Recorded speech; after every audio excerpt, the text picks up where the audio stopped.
Louvado seja o nome do Senhor Jesus Cristo. Bênção de Deus. Eu quero falar hoje sobre os reinos que passam, mas a profecia não. O reino passa, os reinos da terra vão passar, mas a profecia não vai passar. Amém, querido? Deus tem uma palavra para o seu corpo, não é só para uma denominação. Por isso, todo profeta, ele não pode ser denominacional. Ele precisa ser do corpo. Ele precisa profetizar ao coletivo, às nações. Quando os profetas de Israel profetizavam, eles não diziam assim, ó, assim diz o Senhor para ti. E eles faziam isso também, mas eles profetizavam ao território. Eles diziam, assim diz o Senhor, ó Israel. Eles sempre falavam com o corpo, com o todo, com o coletivo, né? E Deus tem uma palavra para o corpo, querido. Então, nós precisamos entender. Pastor, alguns irmãos disseram esses dias para mim assim, Pastor Luiz, né, Deus poderia ter revelado para a gente o que ia acontecer, né? Se a gente tivesse preparado. Irmão, você acha que Deus enganou a gente? Não, está tudo escrito. É que a gente não tem uma percepção profética. E por não ter uma percepção profética, não cria-se um ambiente profético na igreja. Porque o profético ficou muito mistificado na igreja. Ele é muito místico, né? A gente mistifica o profético. Você já viu quando você está profetizando para alguém? Às vezes você vai assim para alguém e diz assim, olha, assim te diz o Senhor. A pessoa já cai. E já começa, aleluia. Aí ela levanta e pergunta, o que ele falou? Por quê? Irmãos, a profecia não é na sua alma, é no seu espírito. Por isso o profeta não pode permitir que a palavra passe pela alma dele. Nós já tivemos em ambientes que a gente teve que levar uma palavra e chegar nesses ambientes, Deus nos esvaziar, né? De chegar num lugar assim, e chegar lá e ficar sem sentimento nenhum, ficar a impressão assim. Por que a gente acha que quando a profecia é dada, veja bem, eu não estou dizendo que você não pode se emocionar, porque a palavra faz a gente chorar, faz a gente rir, faz a gente pular, dançar, cantar, e a noiva se alegra na dança. Eu não estou dizendo que isso não é importante, eu estou dizendo que isso não substitui você ouvir. Você está me entendendo? Isso não substitui você ouvir. É tão importante você parar para ouvir. Muito importante. Então, querido, no meio dessa pandemia, muitos disseram, Deus, por que Deus não avisou antes? Mas está escrito, Mateus 24, Lucas 21, Marcos 13, Daniel 9, e aí por diante, Zacarias, Apocalipse, está tudo lá. É porque a gente prega para aquilo que está por vir, mas a gente parece que não está vivendo os dias. Nós não podemos separar o que está acontecendo das realidades presentes. Há uma realidade presente que Pedro fala isso nas suas cartas. Há uma realidade presente, e a luta que estamos lutando hoje é a prova que ainda não fomos vencidos, irmãos. Se eu estou lutando é porque eu não fui vencido. Amém? Não fui vencido. Então, como é que eu vou ter o direito de uma coisa que eu não me preparei para ela? Eu só tenho direito, eu não tenho direito a nada que eu não tenha buscado. Se eu tivesse buscado isso, então eu tenho o direito de saber, porque Deus, Amós 3,7 diz que Deus não faz nada sem revelar aos seus santos, os profetas. Então ele fala, né? Louvado seja Deus. Então esses dias, você já viu quanta dúvida? Irmão, as pessoas mais perigosas da sua vida nesses dias são as pessoas que provocam dúvidas em você. Então para de ouvir todo mundo que gera dúvida. Por favor, para de ouvir todo mundo que gera dúvida. Essas pessoas são as mais perigosas em nossas vidas. São aquelas que alimentam as nossas dúvidas. Você tem uma dúvida, você vai conversar com uma pessoa que é volúvel, que está flutuando na onda, ela não tem nada sólido para te dizer. Então as profecias, elas estão de acordo com o que está escrito.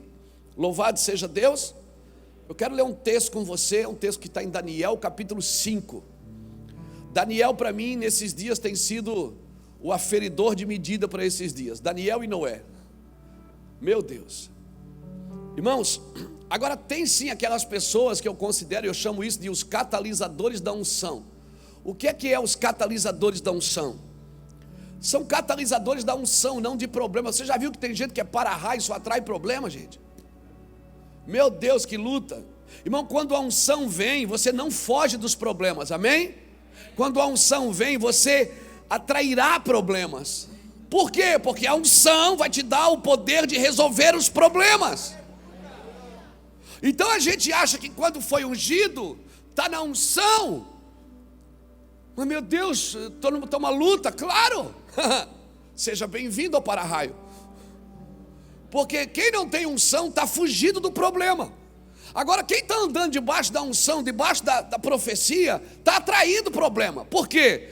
Porque recebeu uma carga para resolver os problemas. O que é que Deus falou para Elias? Apresenta-te a Acabe. Deus estava dizendo outra coisa, não foge mais. Apresenta-te a Acabe. Quando você não está seguro do que tem, então você foge. Houve um período sim que Elias precisava estar sozinho com Deus no Querite.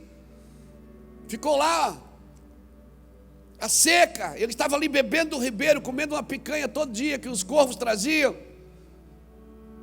Eu acho que era 2 vezes por dia, né? Eu acho que era picanha e contra filé. Costela também. E aí, Deus disse, agora não, agora sai. Agora vai para a casa da viúva, que eu vou te ensinar o que é a verdadeira religião. É aquela que visita o órfão e a viúva. Ele foi andando no cenário profético. Primeiro Deus tirou ele do cenário e disse, fica aqui comigo, eu vou te ensinar a viver em solitude. Profeta tem que viver em solitude, não ser isolado, mas tem que viver em solitude, porque ele tem que parar para ouvir a Deus. Ele não pode se distrair com muita coisa. Então eu quero falar o coração profético da igreja hoje. Hoje eu estou falando aos profetas, não aos que têm dom de profecia. Porque quem tem dom de profecia, profetiza ao indivíduo, mas o profeta, ele profetiza ao território de acordo com as escrituras. Profeta não revela só problema, ele mostra o caminho. Ele diz, o problema é esse, mas há uma saída, a saída é essa. O profeta não aponta o dedo para acusar ninguém, ele diz, você está errado, mas você pode fazer o que é certo. O profeta denuncia o erro, mas mostra a solução. Aleluia. Então eu quero falar o coração desses homens hoje. Irmãos, por que você acha que o bom samaritano parou para ajudar aquele homem? Quando um sacerdote não parou, quando um levita não parou, um bom samaritano parou. Por quê? Porque ele sabia que tinha condição de ajudar. E mesmo que ele não tinha dinheiro na hora ali para pagar, ele disse, pode gastar aqui na volta, eu pago tudo. Ele tinha, o que ele passou na ferida daquele homem? Passou o quê? Azeite e vinho. Irmãos, não adianta, porque a pandemia agora, ela está revelando a casa que está na rocha e a casa que está na areia. Ela está mostrando, só a tempestade revela a casa que está na rocha. Então como? Não é a prosperidade que revela, não é a fama que revela, não é o recurso que revela, é a tempestade que revela quem está firme com Jesus. Então deixa queimar, irmão. Deixa queimar. Porque a água sobe para os dois, o rio transborda para os dois, amém? O vento bate nas duas casas, mas uma fica de pé.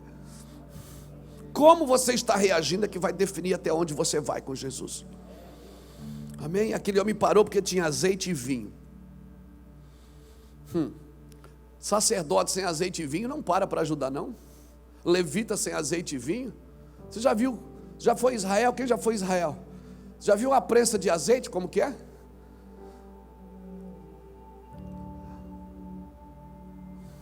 A prensa de azeite, ela vai moendo tudo, irmão. E ele foi moído pelas nossas transgressões. Você já viu um lagar? Quem já viu um lagar? Como fazia vinho antigamente? Amém? Lembra? Quando fazia vinho? Antigamente no lagar? Já estudou sobre isso?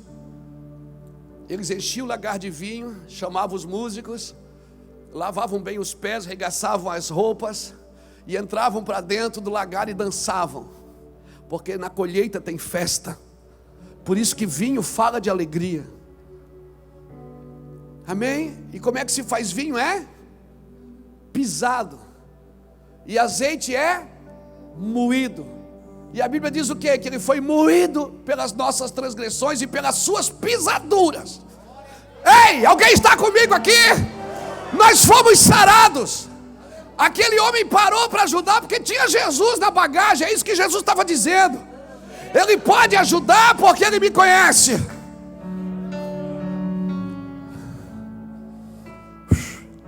Ó irmão, escuta. Me entenda no seu espírito, eu estou profetizando. A igreja que só dá conselho vai parar. Ela vai ter que ajudar agora, vai ter que estender a mão. Só dar conselho não vai dar mais. Ela vai ter que estender a mão. Amém? Uau. Deixa eu falar mais uma coisa de pessoas que têm segurança do que têm. Que cristianismo raso, irmão, que muda o cenário lá em Brasília. O cara já está mudando dentro da igreja, diz, eu estou arrependido de ter feito isso. Ei, calma aí, pai, deixa o cenário de Deus. O cenário é Deus quem monta. O coração dos governantes está na mão do Senhor. Amém? Deus move para onde Ele quiser. Lembra quando Pedro e João pararam na porta formosa para aquele paralítico, no capítulo 3 de Atos? Lembra o que eles disseram? Primeiro eles chamaram a responsa para si, chamaram a responsabilidade. Eles disseram, olha para nós. Não adianta você vir aqui no púlpito e dizer assim, irmão, não olha para mim não, olha para Jesus, porque eu sou falho. Não vai. Esse discurso não vai servir mais. Você vai ter que dizer, olha para mim sim. Olha para a minha vida. Olha para o meu casamento, olha para minhas finanças. Eu quero ser modelo de Jesus Cristo. Olha para mim sim. Olha para como eu trato os idosos, como eu trato as crianças, como eu trato as irmãs. Olha para mim sim. Vamos parar de transferir responsa. Pedro e João pararam diante do paralítico e disseram, olha para nós. Nós não temos o que você está pedindo, mas a gente tem uma coisa que você precisa. Não temos prata nem ouro, mas o que nós temos, receba.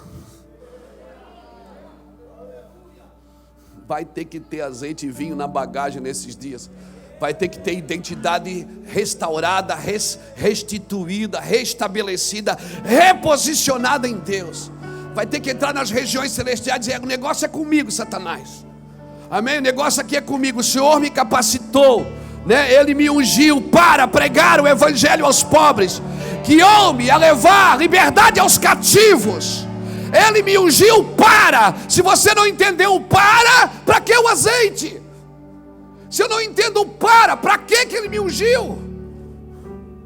Eu preciso entender o para que Ele me ungiu. Sem prepotência, sem arrogância, sem soberba, mas eu preciso saber quem eu sou. Posso estar sendo cuspido, esbofeteado, como foi Jesus, diante de Anás e Caifás, mas eles perguntaram, tu és o Filho de Deus? Ele disse, sou. E pau na orelha, bufetada, pá! Caifás rasgou as roupas, tu és o Filho de Deus? Sou. E tem mais, não sou só filho, como tu verás o Filho do Homem descendo sobre as nuvens, com poder e com glória. Você me bate agora, mas você não sabe o que vai acontecer depois. Você precisa saber o porquê você está apanhando. Porque se você não souber o porquê você está apanhando, você vai querer se defender. Quem não sabe por que apanha, vai querer brigar no braço. E a nossa luta não é contra a carne, nem contra o sangue, mas é contra todo o principado e toda a potestade nas regiões celestiais em Cristo Jesus. Então apanha quietinho aí, mas quando alguém perguntar, tu é? Sou! Eu sou o Filho de Deus pela cruz. Aleluia! Glória a Deus!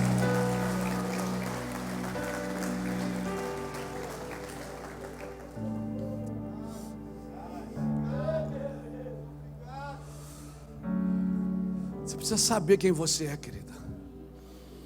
Quando o diabo vinha, Jesus disse, aí vem Satanás, e ele, nada tem em mim. Aí vem o filho da perdição. Quando Judas estava chegando no jardim para dar aquele beijo gostoso, traidor, Jesus disse, aí vem ele. Pedro quis defender Jesus, guarda a espada, Pedro, fica tranquilo, eu sei quem eu sou. E se eu quisesse, eu mandava agora miríades de anjos. Se o meu pai ia mandar 12 miríades de anjos para cá, ia detonar, mas eu sei o que eu tenho que passar para viver o que eu tenho que viver. Abra sua Bíblia comigo em Daniel capítulo 5, meu irmão.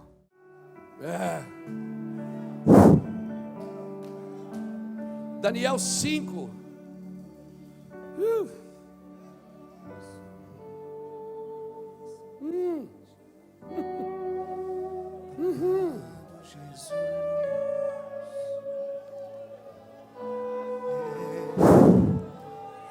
Eu não posso viver sem ti.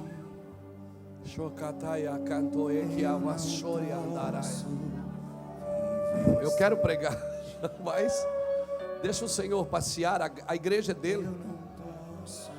Ele é o noivo, eu sou só amigo do noivo. E o amigo do noivo se alegra com a voz do noivo. A noiva é dele, deixa ele desfrutar da sua noiva.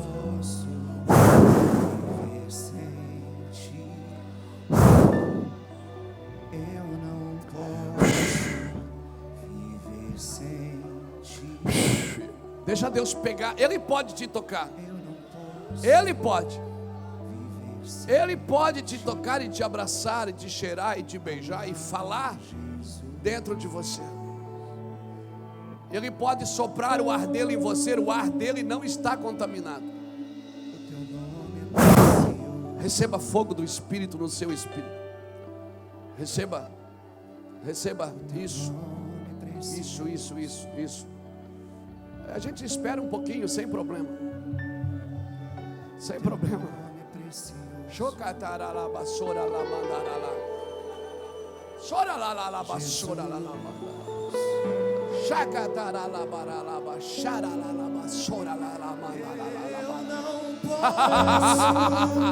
Viver sem ti.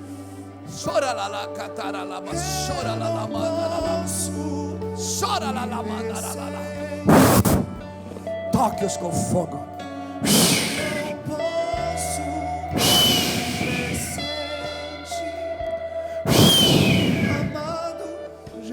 Receba do Espírito. Receba. Sim, glória a Deus. Daniel capítulo 5.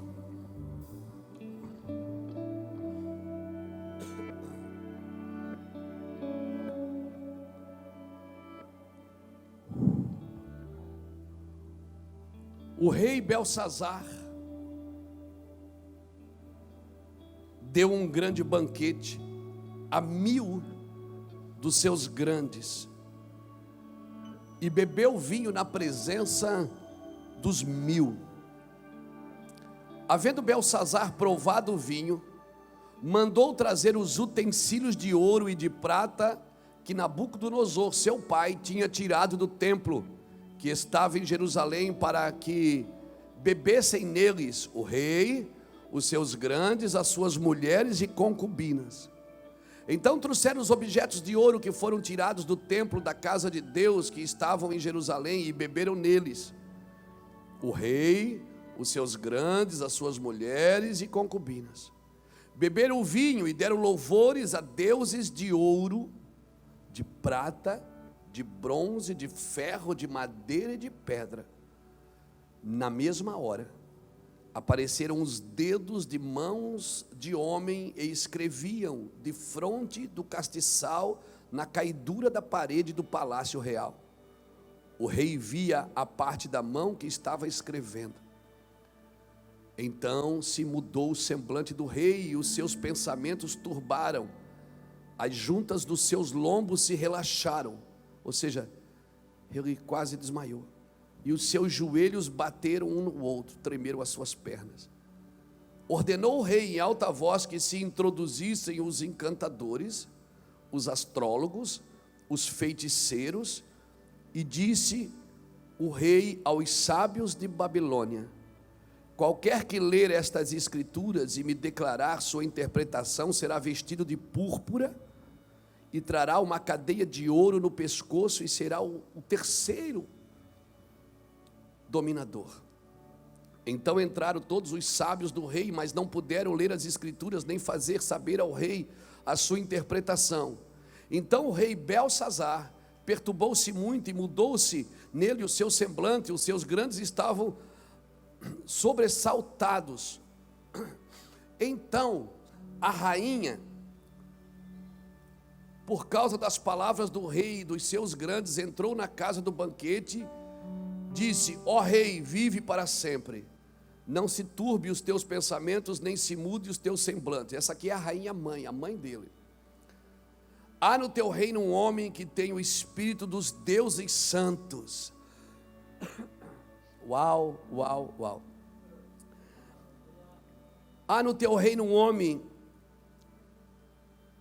que tem o espírito dos deuses santos. No dia que teu pai se achou nele luz, inteligência e sabedoria, como a sabedoria dos deuses, teu pai, o rei Nabucodonosor, sim, teu pai, ó rei, o constituiu chefe dos magos, dos feiticeiros, dos astrólogos e dos adivinhadores, porquanto se achou nesse Daniel, a quem o rei pôs o nome de Beltesazar. Não confunda, o rei é Belsazar, o Daniel é Beltesazar.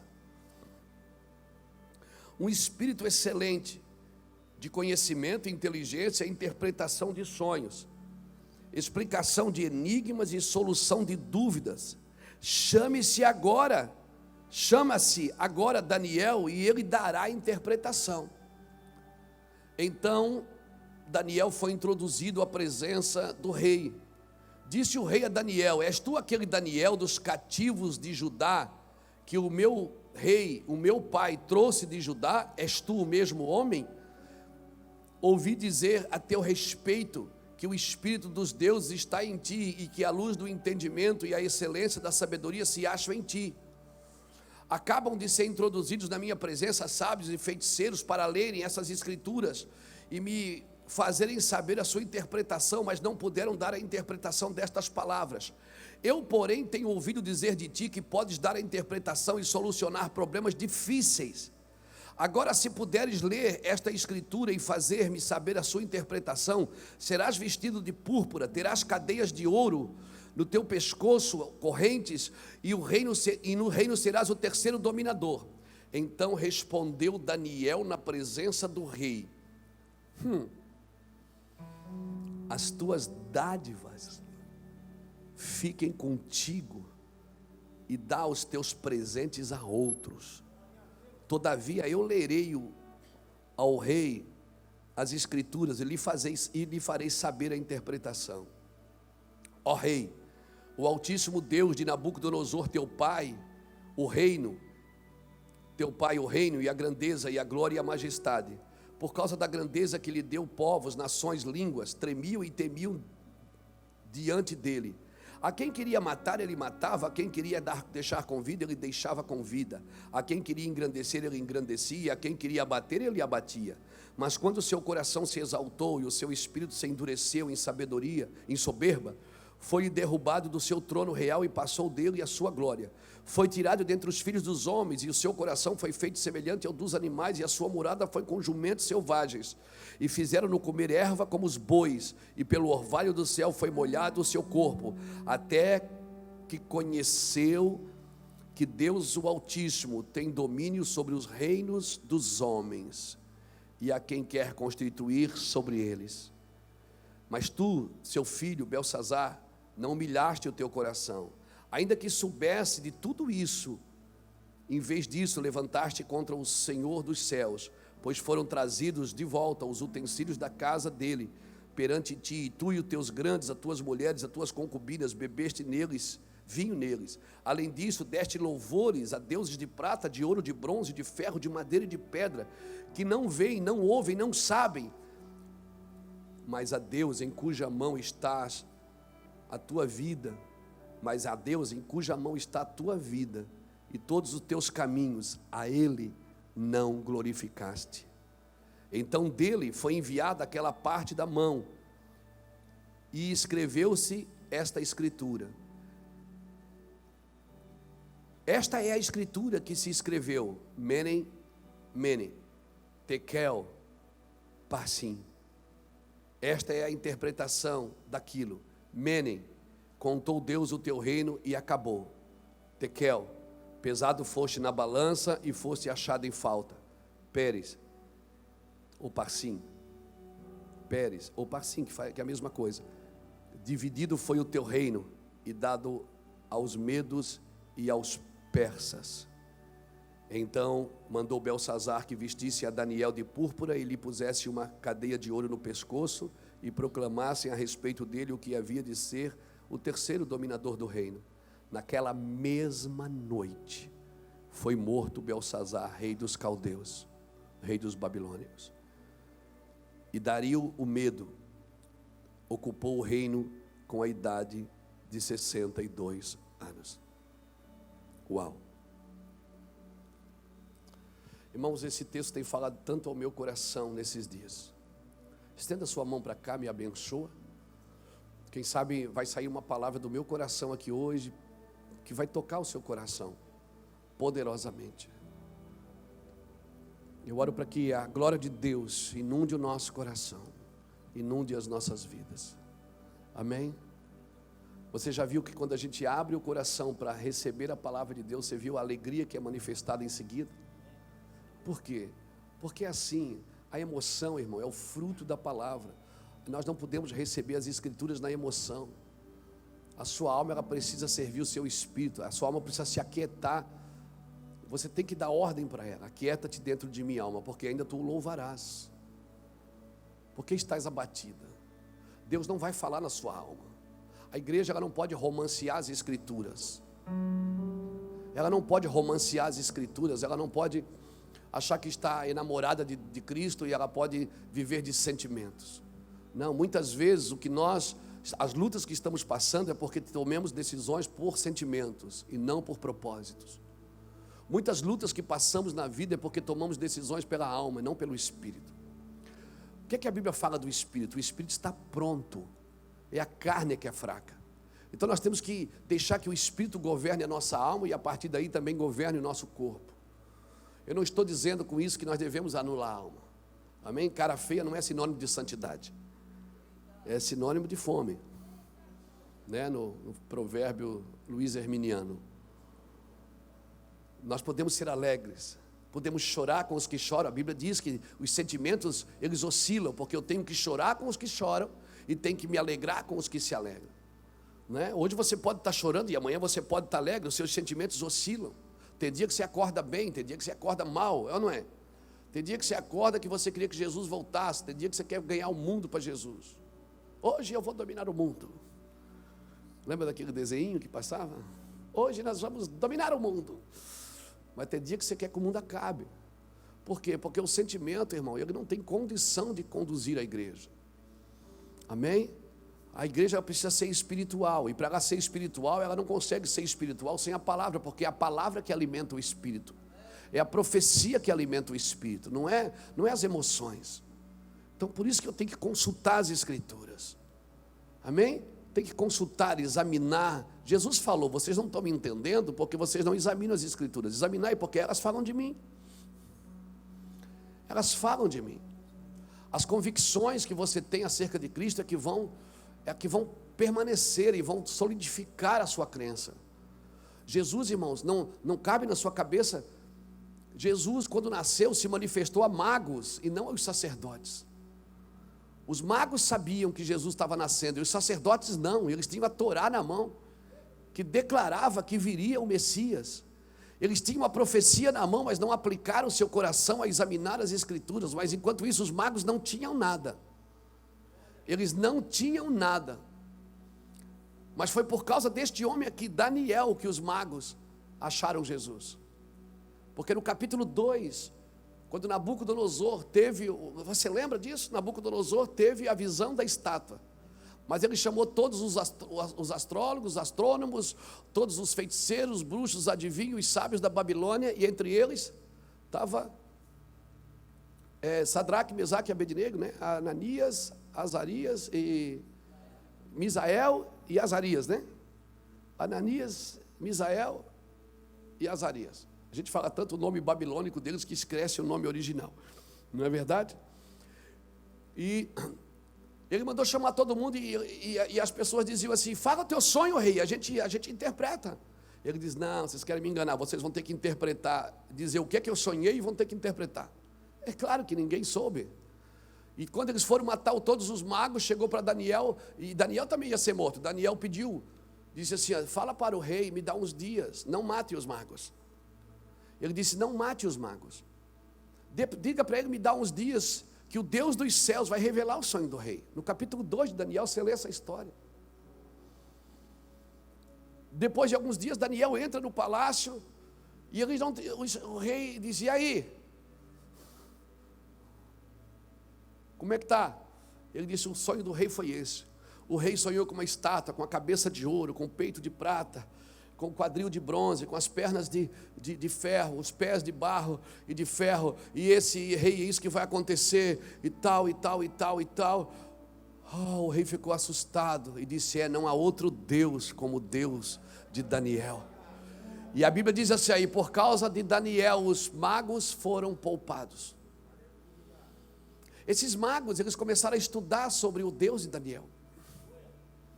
Eles não tinham escrituras, eles não tinham acesso à Torá, mas eles estudavam o tempo, a criação, porque a criação revela o Criador.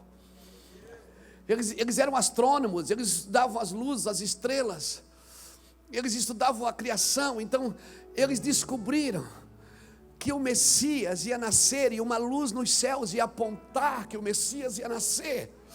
Eles não tinham uma profecia, a profecia não era para o povo deles, era para os judeus.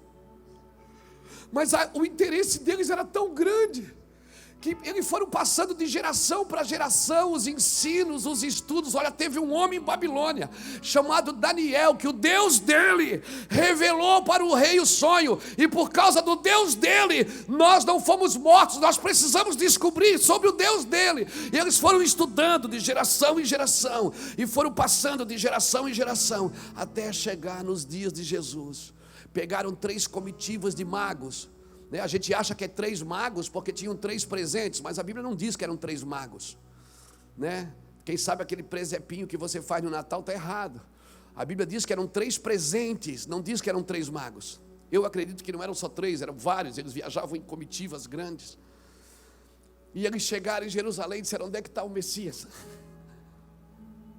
E os homens que tinham acesso às Escrituras, que tinha o livro de Isaías na mão, que tinha Ezequiel na mão, que tinha Abraão na mão,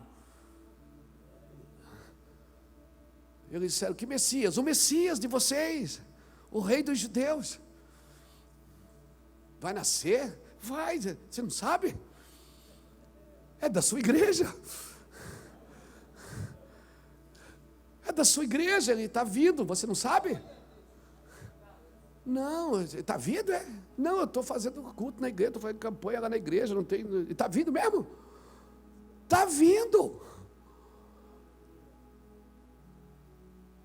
Você pode estar tão distraído com a obra de Deus que não perceber que Ele vem. Deus não se revela aos religiosos, Ele se revela aos interessados. Você pode ler a Bíblia a vida inteira e não descobrir sobre Jesus, e tornar a sua igreja uma massa religiosa tão terrível, que para você é até ruim que Jesus volte, Ele pode atrapalhar os seus negócios. Que para você pode ser até ruim que Jesus venha, Ele pode comprometer a venda dos cordeiros e dos pombos.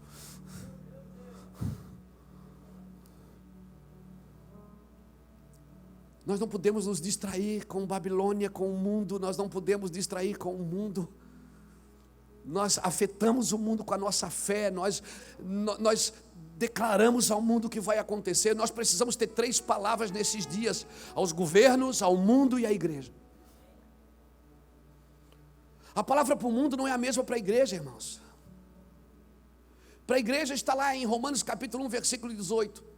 Dos céus se manifesta a ira de Deus por toda a impiedade e injustiça dos homens, que detêm a verdade pela prática da injustiça. Essa é a palavra para a igreja. Quem é que detém a verdade? É quem tem a verdade.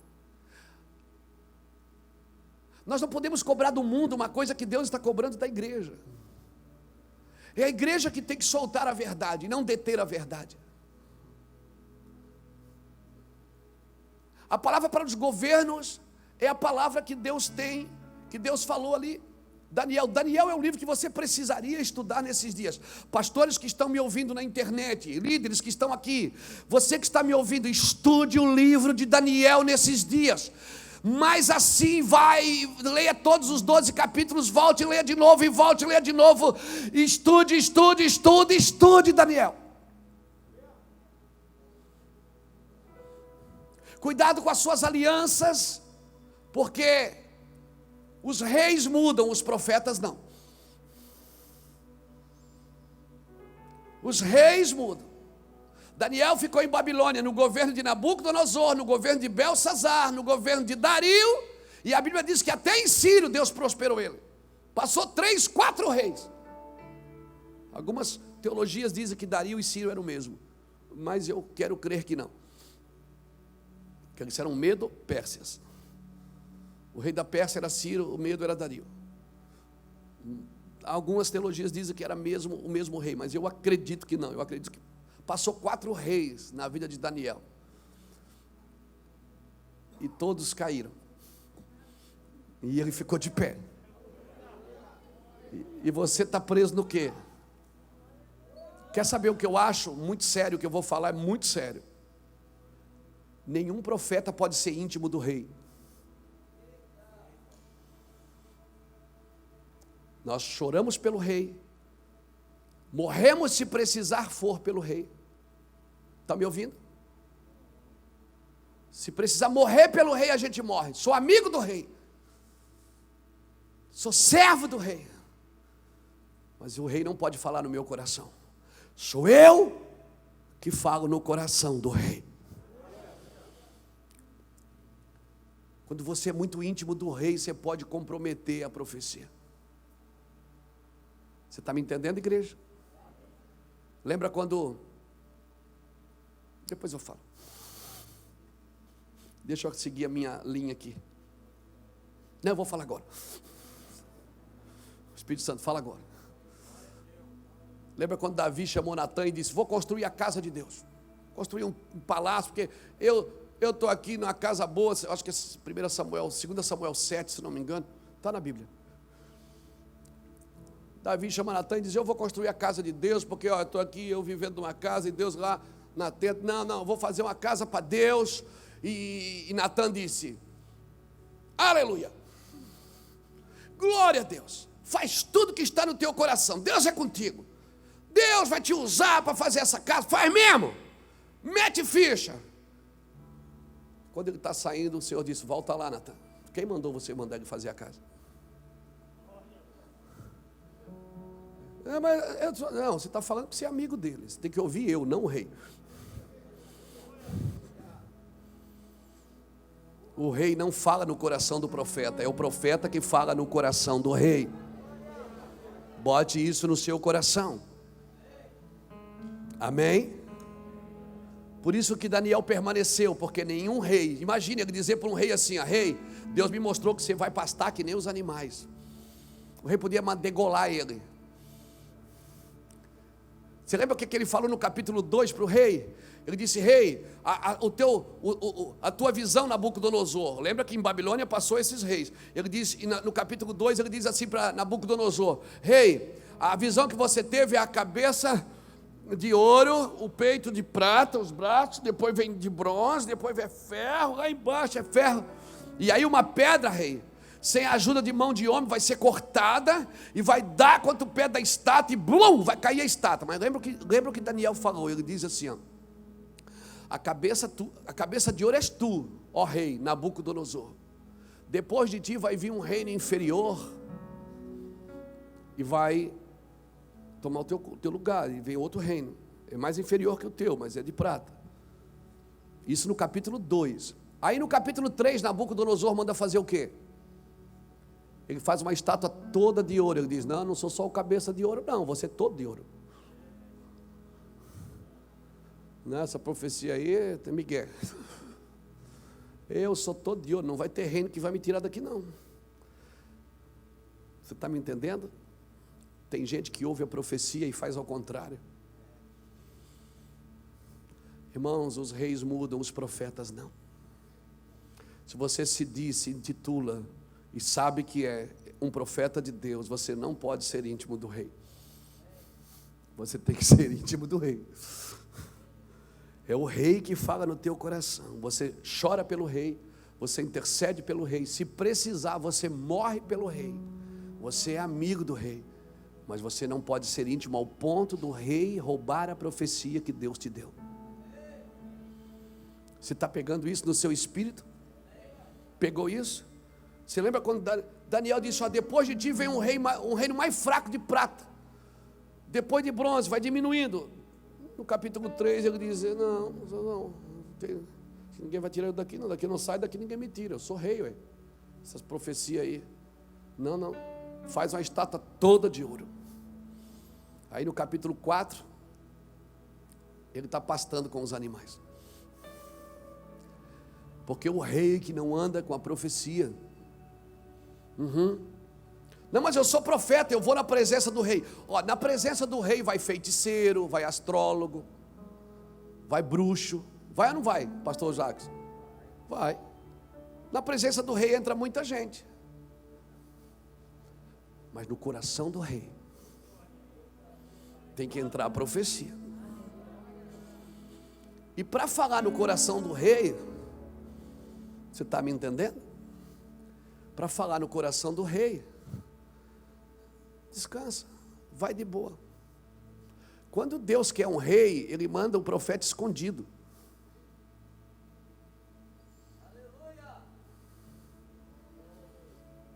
Quando Deus quer chamar os reis, Ele manda os profetas escondidos. Ele chamou Samuel e disse assim: Samuel, vai na casa de Jessé. Aí Samuel disse: você é doido? O senhor está doido, Deus? Isso é na linguagem Luiz Herminiana. Samuel disse: Senhor, se eu for, Saul me mata. Aí Deus diz: não, vai escondido. Leva um boi, chega lá, não precisa falar nada para ninguém. Ó, Deus armando um esquema com Samuel. Deus disse: Samuel, é o seguinte, Samuel, cara, faz assim, leva um boi. Quando chegar lá, ninguém precisa saber de nada, rapaz. Chega lá, porque quando o profeta chegava na cidade, né, não é como hoje, né? Antes o profeta chegava na cidade, todo mundo corria de medo, né? Hoje corre de medo também. Quando o profeta chega, todo mundo põe a mão no bolso, na carteira, para não perder o dinheiro. Porque tem muitos profetas profetizando por dinheiro, por presentes. Por isso, Deus está escrevendo de novo na parede. E só os profetas que podem revelar o que Deus está dizendo são aqueles que não estão à venda nesses dias. Que os presentes do rei não contaminam a profecia. Amém? Não me dá presente antes, quer me dar depois, você dá o que você quiser. Profetas, escutem. Escutem. Você que tem um dom que Deus te deu, não, por favor, não deixa esse dom se corromper por presentes. Não deixa esse dom se corromper. Irmãos, eu sou um homem que eu ganhei tudo que eu tenho. Eu moro numa casa que eu ganhei, eu ando num carro que eu ganhei, eu uso o relógio que eu ganhei,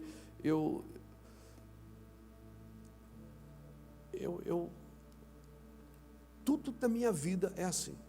Mas nunca ninguém recebeu um telefonema meu pedindo alguma coisa. Nunca ninguém recebeu um telefonema meu dizendo: filho meu, assim te digo eu, bota milão na minha conta. Nunca. Nunca ninguém aqui. Eu tenho alguns pastores que redizimam no ministério, pastores que redizimam na minha vida, pastores que eu cuido, gente que eu nem conheço pessoalmente. Nunca esses irmãos. Vou te falar uma coisa para você, irmão. O amor ao dinheiro é a raiz de todos os males. Tem gente que diz: o dinheiro é do diabo. Não, o dinheiro não é do diabo. Quer ver o diabo? Fica sem dinheiro para você ver. O diabo costuma aparecer quando você não tem dinheiro. O amor ao dinheiro é que é do diabo. Quando você deixa Mamon cuidar do seu coração. Quando você deixa Mamon dirigir o que você faz. Você é um profeta de Deus, querido. Você não precisa sentar na mesa do rei para comer dos manjares do rei. Agora, peraí, a comida do rei era ruim, pastor? Por isso que Daniel não comeu? Não. Por que Daniel não quis comer na mesa do rei? Não é porque a comida era ruim. É que quando ele chega na sala do banquete, ele percebe que os utensílios que estão sendo usados os utensílios que Nabucodonosor trouxe do templo do Senhor. Os pratos dos profetas, dos sacerdotes, os copos da ceia. Ele disse: não, eu não vou. Eu não posso sentar numa mesa de um rei que usa os utensílios da casa de Deus ilicitamente. Por isso Deus está passando um pente fino na nossa nação, querido. No governo, na igreja e no povo. Eu diria primeiro na igreja, depois no governo, porque Deus não governa por Brasília, Deus governa pela igreja. Ele está passando um pente fino na igreja, no governo e no mundo.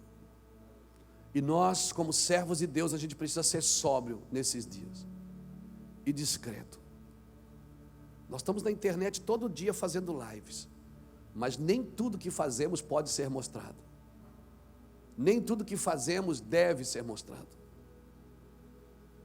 Há aquela diferença que a gente sempre usa aqui: fazer para mostrar e mostrar o que faz. Quando você faz para mostrar, você quer exibir. Quando você mostra o que faz, você quer deixar um modelo a ser seguido, um modelo a ser copiado. E você não tem problema nenhum com cópia. Quando alguém copia o seu modelo, você não tem ninguém. O que você não pode querer é impor o seu modelo na vida de todo mundo. Então, irmãos, eu estava estudando sobre a igreja nesses dias, chegamos à conclusão que as igrejas mais antigas, as igrejas mais, vou dizer antigas, não velhas, né? As igrejas mais presbiteriais, né? Eu sou bisneto de crente. Meu bisavô foi um dos primeiros presbiterianos a se converter aqui em Camboriú. Talvez a primeira igreja presbiteriana ali da cidade de Camboriú foi o terreno do meu bisavô, que foi dado para fazer a primeira igrejinha presbiteriana lá. Não era nem crente chamado, era protestante. Não tinha evangelho pentecostal no sul, porque o evangelho pentecostal entrou pelo norte, não pelo sul. Pelo sul entrou o evangelho tradicional, luteranos, menonitas, presbiterianos.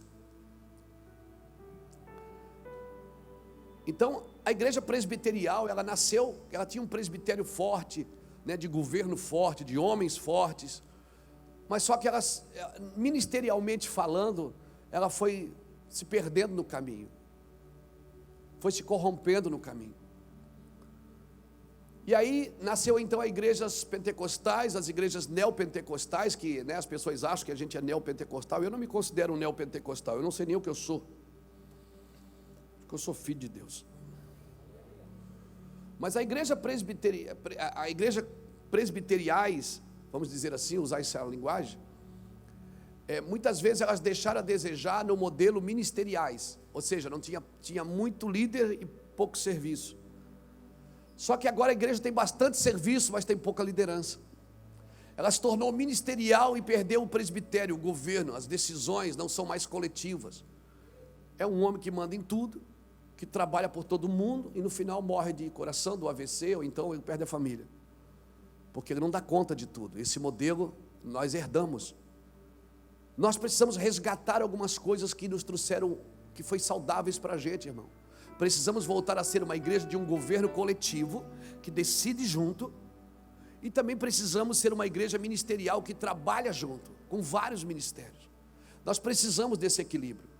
Muitas pessoas se fecharam em casa, na igreja presbiteriais, se fecharam e não cresceram ministerialmente. A igreja não rompeu, não foi às nações, não ganhou nem a cidade. E outras igrejas, elas têm tanta gente, é muito ministério, tem ministério disso, ministério daquilo, ministério para todo canto, mas não tem uma liderança sólida, coletiva. Então nós precisamos das duas coisas. E eu acredito que o Senhor está fazendo um resgate em nós. E eu queria deixar essa palavra para você. Dia 14 agora, domingo que vem, nós vamos começar aqui no domingo de manhã a escola dominical, resgatando os passos antigos. Como? Para quê? Irmãos, uma igreja que não se fortalece no ensino, que ela só pula, canta e dança, mas quando as profecias começam a bater na porta, ela não sabe o que está acontecendo. Eu estou tendo reuniões em casa, toda quinta-feira eu elaborei, junto com mais amigos que me ajudaram, elaborei uma apostila, eu estou dando escatologia para os meus filhos em casa. Toda quinta-feira reúno eu, a Iraci, o Anderson, a Raquel, o Charles, a Bruna e o Samuel. Sentamos em 7, né? Alguém tem que ficar com as crianças, porque tenho 4 meninas lá, 2 estão em Portugal, né? Estão mais longe, as filhas da Pâmela, mas eu tenho 4 aqui em Itajaí, meu irmão, que nem Salomão em toda a sua glória. Não, as meninas não são fracas não. Eu fico pensando, meu Deus, é forte. Então alguém tem que ficar com as meninas. E a gente está ali ministrando e recebendo, orando e lendo, sabe, Jacques? A gente está estudando o que vai acontecer antes da volta de Jesus, durante a volta de Jesus e depois da volta de Jesus. Semana passada nós estávamos falando, quando todo olho verá que ele virá como um cavalo, virá nas nuvens como um cavalo branco. Irmão, desceu uma unção na mesa. Nós começamos a chorar. Você vê seus filhos chorando pela volta de Jesus. Meu Samuel de 14 anos fez agora esse mês com os olhos cheios de lágrimas. Mas vai ser assim mesmo, pai? Ele disse, vai, filho. Vai ser, filho, vai ser lindo. Vai ser extraordinário. Então tudo apaixonado por escatologia. Todo mundo querendo que Jesus volte. Eu disse, calma, calma. Vai dar tempo de você casar, meu filho. Descansa. Jesus vai te dar graça. O que eu estou falando com isso? Nós precisamos fazer alguns resgates, porque Deus está escrevendo de novo na parede. Ninguém naquele dia sabia o que estava escrito. Então a rainha mãe disse assim, ó, no tempo do teu pai, tinha um cara aqui que ele trouxe da Babilônia, um tal de Daniel, na realidade é Beltesazar, é o nome dele agora, mas o nome dele é Daniel. Esse cara era sinistro. A rainha mãe dizendo para o filho, meu filho, teu pai era assim com ele, era o braço direito do seu pai aqui, seu pai honrou ele porque ele falava cada coisa, ele tinha o espírito dos deuses. Pastor, mas dos deuses, vai ver que ele já sabia, o Pai, Filho e Espírito Santo, eu não sei, né? Plural, sei lá, deixa Deus trabalhar. E ele disse, cadê esse rapaz? Você vê que Daniel já estava esquecido no palácio, entendeu? Passou o tempo de Daniel, mudou de rei, o rei disse, não, esse cara está muito velho. Sabe qual é o erro da igreja que eu acho, irmão? É que a gente jubila os velhos. A gente tira os velhos do conselho. Quando Davi consultou os meninos, ele fez um carro de boi para trazer a arca. E deu no que deu, Uzá morreu. Quando ele voltou para Jerusalém e disse: o que eu vou fazer para trazer a arca do Senhor para mim? A Bíblia diz que ele consultou os anciões. E os anciões disseram: ó Davi, está escrito. Davi, está escrito que só os levitas têm autoridade para trazer a arca. Mas que vocês não falaram antes? Você não perguntou? Você agora só quer novos movimentos, novas condições, novas estruturas. Você tirou os marcos antigos.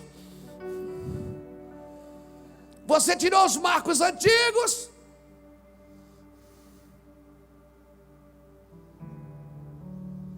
Como assim? Você tirou os marcos antigos. Você tem louvor no altar, mas ninguém mais louva na plateia. Você tem dança no altar, mas ninguém mais dança. Aleluia! Na plateia. Você tem pregador no púlpito, mas ninguém mais prega na plateia. Vamos resgatar os marcos antigos, irmãos. Vamos coletivizar a dança. Vamos dançar todo mundo. Vamos pular todo mundo. Vamos pregar todo mundo. Vamos cantar todo mundo.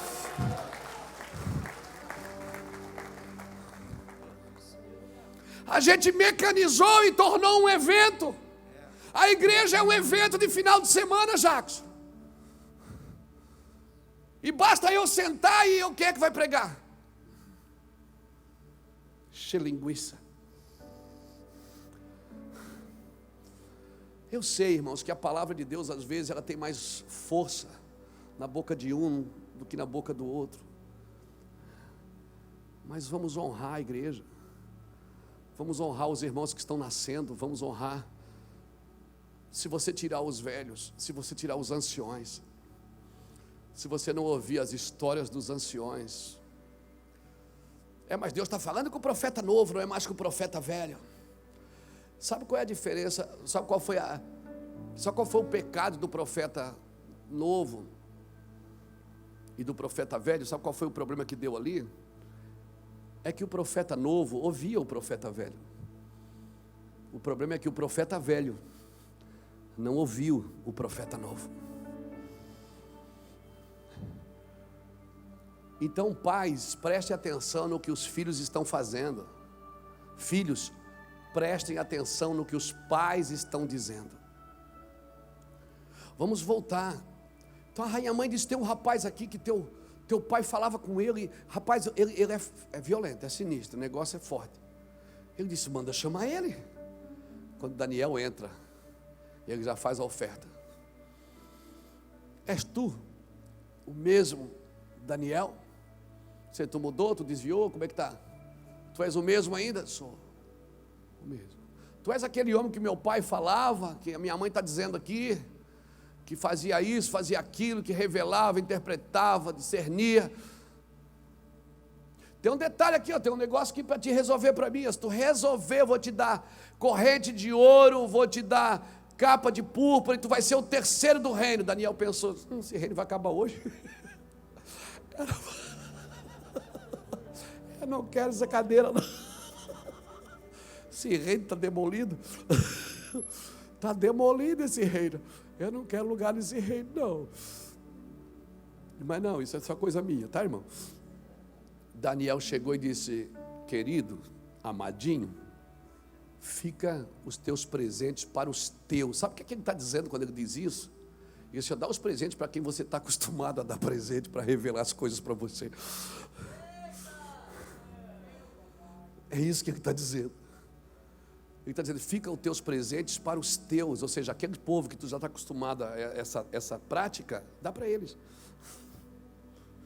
Mas fica tranquilo, rei, eu vou falar para você, de graça. Eu vou te mostrar o que está acontecendo. Só que Daniel não conta o que está acontecendo, ele não revela. Ele conta uma história, ele diz: sabe teu pai? Sabe teu pai? Teu pai matava quem queria, deixava viver quem queria. Teu pai, ele engrandecia e desprezava quem ele queria. A soberba foi tão grande no coração dele que Deus colocou ele a pastar com os animais. Se você ler o capítulo 4 de Daniel, porque Daniel pregou Quando Daniel revela o sonho, o segundo, né, de Nabucodonosor, da árvore, Daniel entra e diz assim: rei, o que eu vou te falar, eu não queria que acontecesse com você. E ele ainda convida o rei para se arrepender. Ele diz: rei, te arrepende porque eu não queria que isso acontecesse com você. Mas se tu não te arrepender, está em Daniel capítulo 4, leia depois, estude Daniel esses dias, por favor. Ele disse: rei, eu não quero que aconteça com você o que está escrito ali, o que Deus está me falando aqui. Mas vai ser assim, você vai ficar 7 períodos vivendo como animal, vai crescer garras, vai crescer pena, você vai pastar, vai comer capim, o orvalho vai cair sobre você. E aí o próprio Nabucodonosor que conta essa história no capítulo 4, ele diz: e quando eu recuperei a consciência, os meus me levaram de volta para o palácio. Então eu fiz um decreto, que ninguém adorasse outro Deus, a não ser o Deus de Daniel. Está lá. E a Bíblia diz que ele mandou tirar todos os utensílios da casa do Senhor. Daniel deve ter falado para ele. Quem que você acha que disse assim: ó rei, faz uma coisa, dá uma limpada na mesa aí. Essa mesa que vocês comem aqui, o pessoal vomita aí, essas mulheres, que nem a sua mulher, essas orgias, essa porcariada aqui, tira tudo aqui, rei. Daniel, o senhor não se agrada disso. Quem você acha que deu conselho para Nabucodonosor tirar os utensílios da casa do Senhor? Hein? Foi Daniel, amigo. Por isso que Daniel conta no capítulo 5, ele diz assim: ó, você sabia disso, teu pai te falou sobre isso. Teu pai te falou sobre isso. Você já viu que a gente não quer muitas pessoas perto da gente que confrontam as nossas ideias? Já viu? Dificilmente, né, Jacques? A gente tem amigos que confrontam nossas ideias. Eu particularmente amo o amigo que confronta as minhas ideias, porque eu cresço. Então por que você acha que Daniel não estava mais no palácio? Daniel era um chato, um profeta chato, um profeta zeloso. Mas eles estão voltando para os palácios. Eu quero declarar, eles estão voltando para a igreja. Amém? Se ninguém está conseguindo interpretar o que está acontecendo, espera, ore a Deus, porque Deus vai trazer os profetas que não se venderam, que não se corromperam, que estão vivos no altar, que estão vivos, que estão prestes a aparecer de novo, que vão decifrar, porque Deus está escrevendo de novo. Deus está escrevendo de novo, amém? Aleluia! Profetas não se dobram a leis, a leis que lutam contra os princípios de Deus. Por que você acha que vai ter mártir na igreja? Por que você acha que tem mártir em muitos países? Porque eles não vivem as regras, eles não se dobram a outro Deus. E se prepare, igreja, porque antes de Jesus voltar, nós viveremos sim um grande derramar do Espírito, uma grande colheita, e depois uma grande perseguição. Se preparem, se preparem, irmão. O evangelho,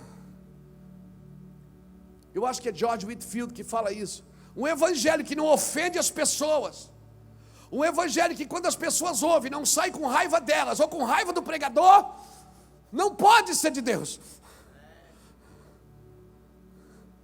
Um evangelho que só fala na alma: ai pastor, libera uma palavra de bênção. Eu vou liberar uma palavra que vai arrebentar você no meio.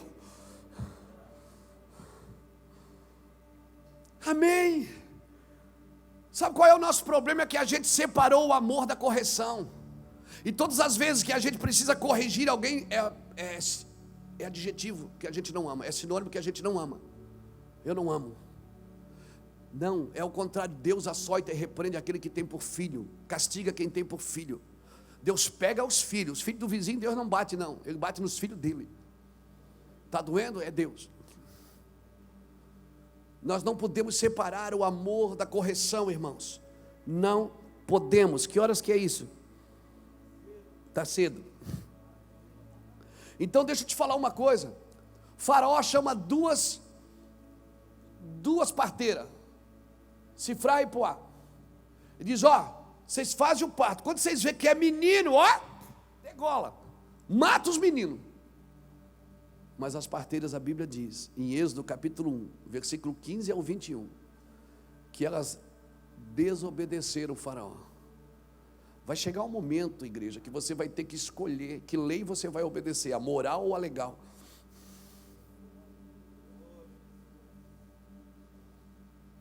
Você vai ter que escolher. Não, tem que ser obediente. Sabe por que eles eram martirizados? Porque eles eram obedientes.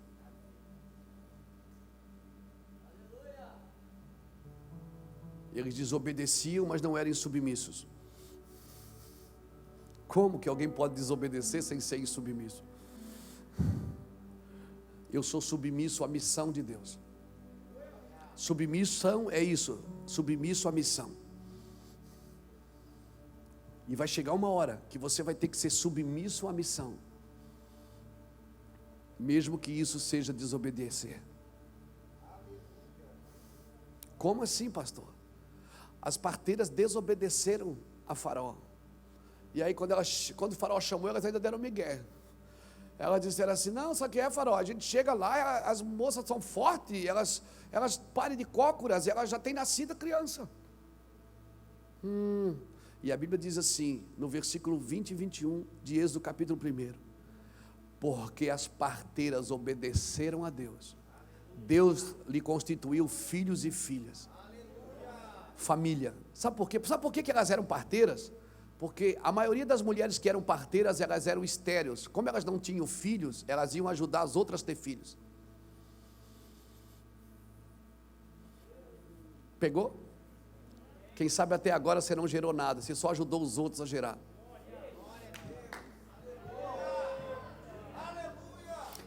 Quem sabe Deus não está dizendo, porque você obedeceu, você foi submissa, você ajudou todo mundo a gerar. Agora eu vou te dar família. Agora vai ser a tua casa que vai gerar. Amém? Levanta a sua mão e dá um glória a Deus bem forte. Isso, porque isso é profético para a sua vida.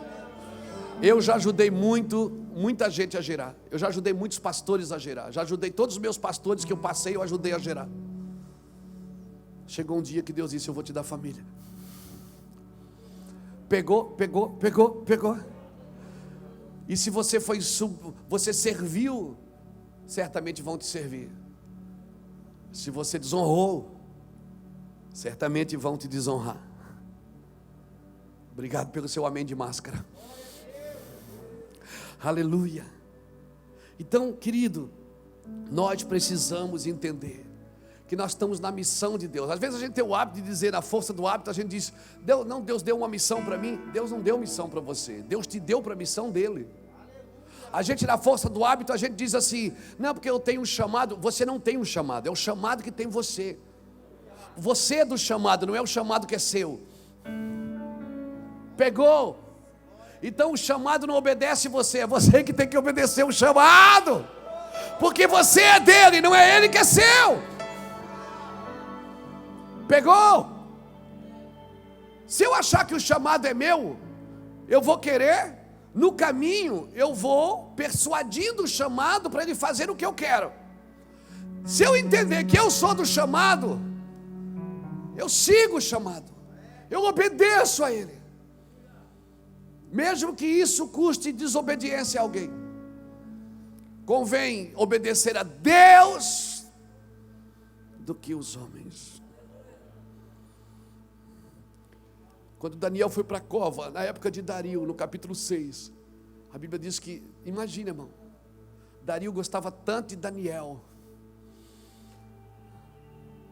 Gostava ou não gostava? Que a Bíblia diz que naquela noite ele não dormiu. Ele intercedeu pelo Daniel. Ele viu a besteira que ele tinha feito de ouvir pessoas que não têm legitimidade na profecia. Ele ouviu homens dizerem: faz um decreto, rei, aqui que todo mundo tem que adorar o Senhor por 30 dias. Vai ter sempre alguém no pé do ouvido do rei dizendo o que o rei tem que fazer para glorificá-lo a si mesmo. Homens de Deus, irmãos, não glorificam pessoas. Eles servem as pessoas, eles amam as pessoas, eles choram pelas pessoas, eles se relacionam com as pessoas, mas eles glorificam a Deus. E toda palavra que eles liberam não pode glorificar mais pessoas do que a Deus. Pessoas são glorificadas quando Deus é glorificado.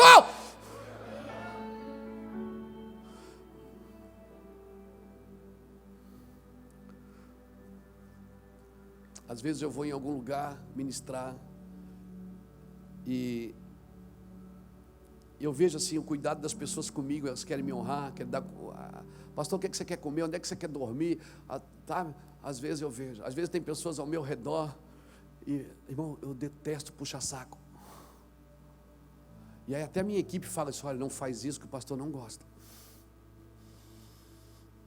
Não fica tentando, assim, não persuade o pastor com puxa-saquismo, porque ele, perdão a palavra pejorativa, tá, gente? Mas é terrível, não é? Porque a bajulação é muito parecida com a honra, né? Se você vive com o microfone na mão toda semana dizendo: vocês têm que me honrar, você não quer honra, você quer bajulação. Honra você não exige. Vai aparecer alguém que vai te honrar.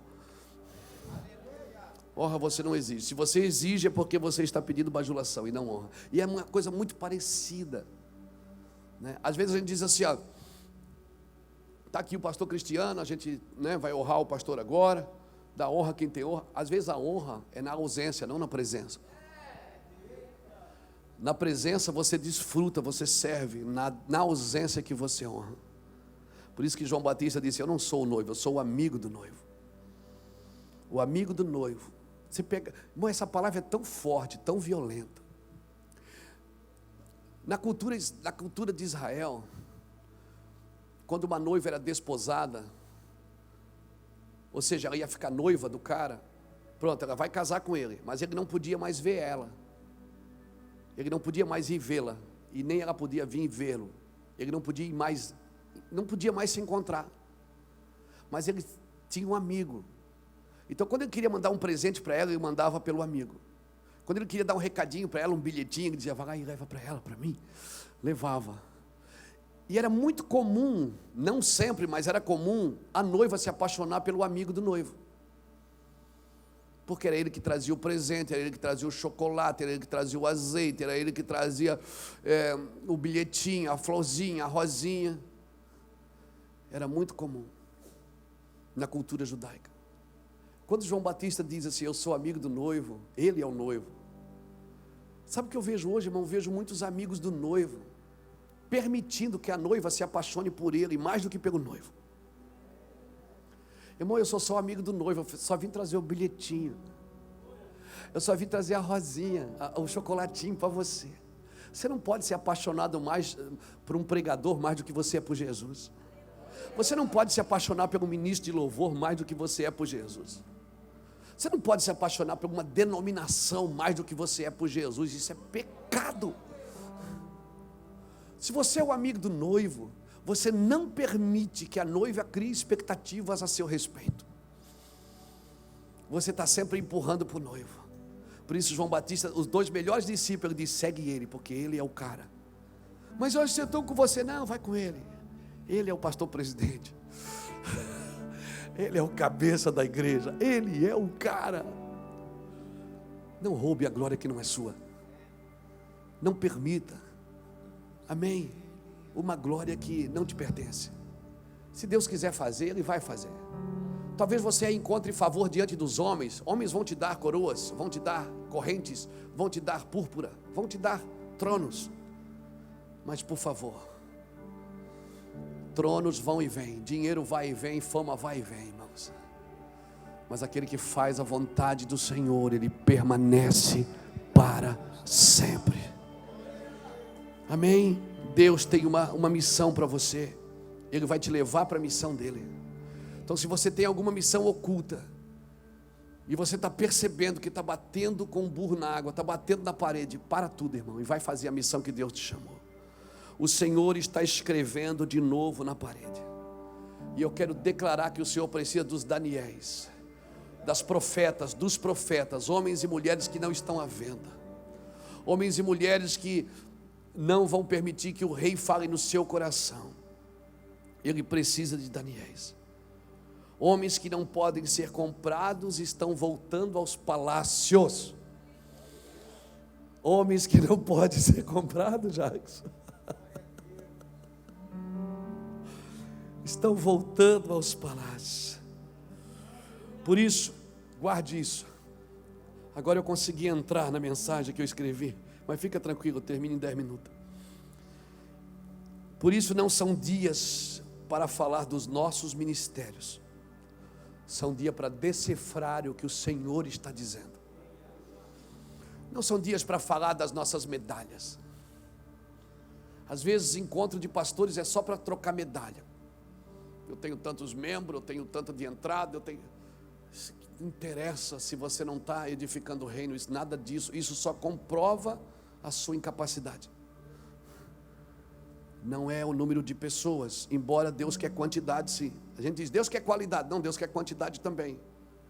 Porque é uma multidão que vai ser salva que não se pode contar. Mas não são essas coisas que nos identificam como servos e homens de Deus. Irmãos, eu amo ouvir sobre os ministérios. Às vezes tem pastores que sentam comigo para falar dos seus ministérios.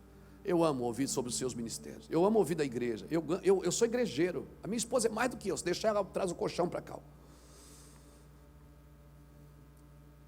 Ela é mais do que eu. Ela quer que eu vou visitar todo mundo. Eu tenho uma dificuldade. Eu gosto de ficar no meu quarto, escondido, escrevendo, lendo, estudando. Ela diz, amor, tem que visitar. Eu diz, vamos, eu vou. Ela me empurra. Ela marca sem eu saber. Quando nós estamos saindo, ela diz, vamos lá no fulano do carro que eu marquei para nós ir lá. Eu disse, eu sou assim, é a minha personalidade. Eu gosto de ficar sozinho, no meu canto, para poder falar depois. Ela não, ela gosta de estar no meio da bagunça. Aleluia.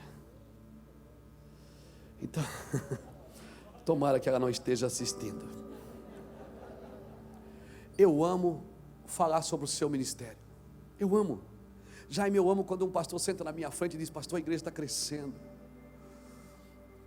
Pastor, a igreja está rompendo, nós estamos abrindo um projeto social. Eu gosto disso. Eu me empolgo com isso. Mas o que eu gosto mesmo é falar de Jesus.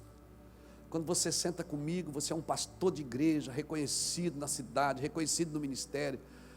E a gente pode conversar sobre Jesus e eu olhar para vocês e dizer, como que está Jesus no seu casamento? Como que é Jesus? Você tem conversado com Ele? Como é que está? O que Ele tem falado para você lá na sua cidade? Não, pastor, mas a igreja está crescendo. Não, eu sei, mas Jesus está crescendo em você. Irmão, porque não são as suas práticas religiosas que vão te libertar. É o quanto que Jesus cresceu na sua vida que vai te libertar. Mais dele e menos de mim é que vai fazer a diferença. Amém?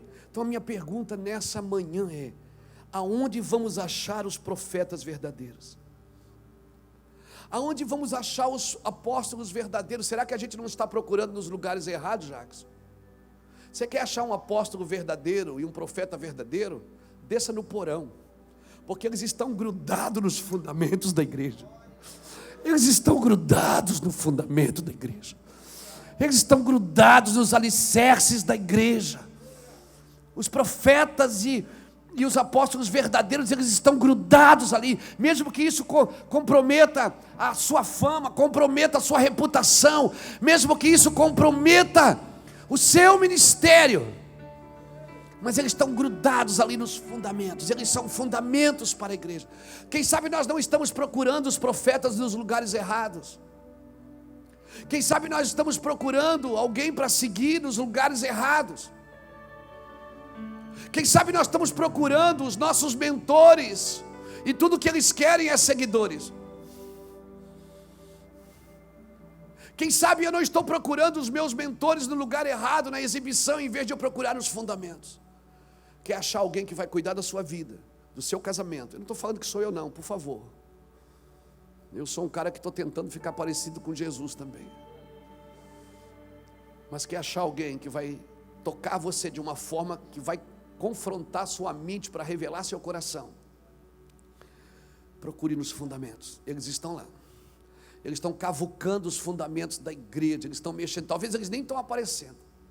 Talvez eles não estão em evidência. Mas eles estão nos fundamentos da igreja. São homens que quando falam você treme o joelhinho. Porque quando Deus fala, até na Belsazar, já tinha tomado uns goró, mas quando ele começou a escrever, a Bíblia diz que os seus joelhos tremeram, o seu quadril amoleceu. Ele viu que o negócio não era brincadeira. E a Bíblia diz que ele morreu naquela mesma noite. Quanto é terrível você fazer uma coisa que você sabe que está errado. Irmão, não tem coisa mais terrível para um homem, para um ministério, do que ele prosperar em algo que Deus desaprova. Não tem coisa mais terrível para um homem, para um ministério, do que Deus entregar a ele as suas próprias paixões, as suas próprias razões, os seus próprios interesses. Deus entrega. Sabia? Se você ler 2 Tessalonicenses, 1 Tessalonicenses, está na Bíblia. 1 ou 2 Jesus? É 1 ou 2? É 1. Capítulo 2, versículo 9 a 12. Diz que a operação do erro é dada pelo Senhor. O Senhor permite a operação do erro. Então, você está me dizendo que o anticristo é juízo de Deus? Claro. Porque se é isso que vocês querem, é isso que vocês terão. E você quer isso? Então é isso que você vai ter. É esse tipo de evangelho que você busca, é o prazer nas coisas, é isso que você quer, resolver todas as coisas. Então, irmão, o tempo agora está de guerra, fica tranquilo. Jesus vem no tempo de paz. Tá? Jesus vem no tempo de guerra. Vivemos o ciclo, nós todos vivemos o ciclo da vida. Homens fortes, eles são feitos aonde? Em dias difíceis. Dias difíceis formam homens fortes. Homens fortes formam dias fáceis. Dias fáceis formam homens frágeis. Homens frágeis formam tempos difíceis de novo. É um ciclo. Então fica tranquilo. Você diz, pastor, mas que luta é essa? Meu Deus, a gente não... Meu Deus, eu nunca imaginei que eu ia viver isso. Pergunte aos seus bisavós. Imagina que você tivesse nascido em 1900. Se você tivesse nascido em 1900, com 14 anos, você ia presenciar a Primeira Guerra Mundial com 22 milhões de pessoas mortas. Que só durou 4 anos. Aí acabou a guerra, você só teria 18 anos e você ia presenciar a pandemia da gripe espanhola, a epidemia que matou 50 milhões de pessoas, e você só teria 22 anos, porque ela durou 4 anos também. Uau!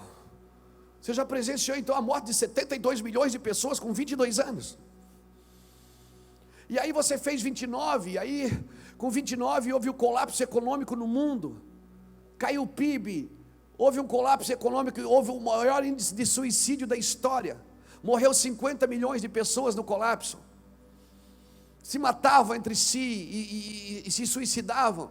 Então, com 29 anos você já presenciou a morte de 122 milhões de pessoas. E aí você pensa, uau, estou quase com 40, com 39 anos, você fica pensando, puxa, agora parou. Aí começaria a Segunda Guerra Mundial, com 75 milhões de pessoas morreram em 6 anos. E aí com 40 anos, você está só no topo da escada. Você nem chegou no topo ainda, você está na metade. Com 40 anos, você já presenciou a morte de aproximadamente 200 milhões de pessoas. E você acha que uma pandemia já é tudo?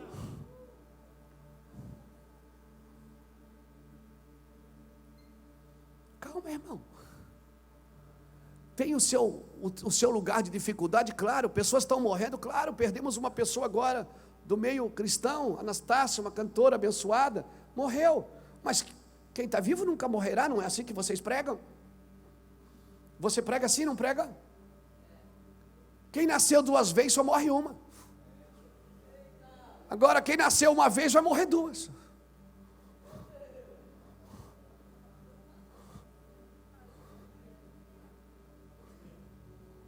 Nós que deveríamos estar celebrando a morte, quando a Bíblia diz que melhor é ir na casa de luto do que na casa de festa, e nós não estamos entendendo nada. Sabe por que temos medo de morrer? Porque não estamos mortos ainda. Eu não estou dizendo para você tirar máscara e sair daí tocando em todo mundo. Não é isso que eu estou dizendo. Dá ao homem o que é do homem, dá a César o que é de César, dá a Deus o que é de Deus, mas o que está parando você, meu irmão? Que medo é esse? Não. Deixa eu te falar uma coisa bem grande, bem forte, bem para pegar você por dentro. Babilônia nunca esteve na mão de Nabucodonosor. Babilônia nunca esteve na mão de Belsazar e nunca esteve na mão de Dario e muito menos de Ciro. Babilônia sempre esteve na mão de Daniel.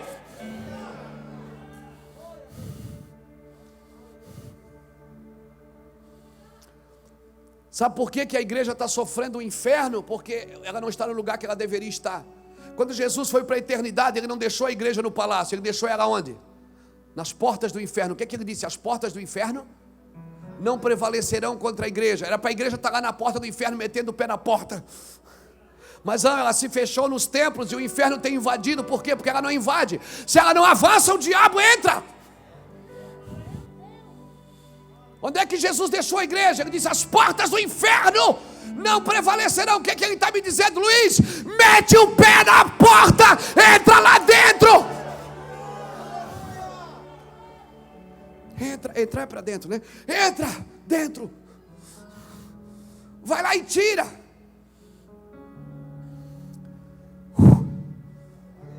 Nós estamos, a igreja está sofrendo porque ela não aprendeu a sofrer.